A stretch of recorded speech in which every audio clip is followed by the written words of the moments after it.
The lower end of the guidance, तो service sector में 16 से 17% यानी कि 16% कंपनी डिलीवर करती हुई दिखाई देगी और कुल जो रेवेन्यू गाइडेंस इन्होंने दिया था 13.5 से 14.5%, वैसे भी नैरो रेंज था और उसके भी नैरो रेंज के लोअर एंड पर कंपनी डिलीवर करेगी। अब कंपनी साफ कह रही है, एक तो दिसंबर वाला फैक्टर होता है, ये नॉर्मली Q4 Q3 एक थोड़ा सा फर्लोस के चलते दिसंबर में प्रेशर आना शुरू होता है, लेकिन उन्होंने कहा कि डिस्क्रिशनरी स्पेंड्स भी दरअसल कुछ वर्टिकल्स में कम होते हुए दिखाई दे रहे हैं और खासतौर से टेलीकॉम सेक्टर में वो डिस्क्रिशनरी स्पेंड जो है, जो क्लाइंट्स पैसा खर्च करते हैं अतिरिक्त सेवाओं के लिए, वो कम हो रहा है। और यही चेतावनी ने दरअसल भारतीय बाजार में आईटी कंपनियों की धुलाई की है। यही नहीं, कुछ रिपोर्ट्स भी आई हैं जो कह रही हैं इन कंपनियों के वैल्यूएशंस बेहद महंगे हैं और वहां पर करेक्शन की जरूरत है। यतिन हमारे साथ जुड़ रहे हैं ये बताने के लिए कि एग्जैक्टली वो रिपोर्ट्स क्या कह रही हैं।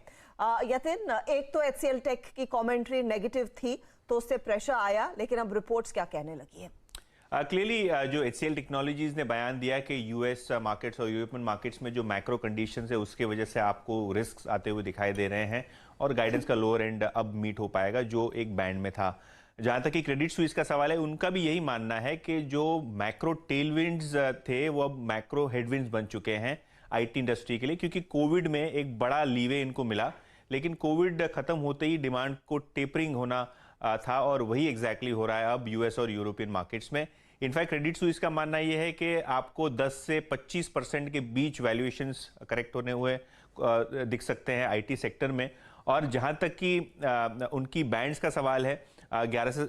10 से 27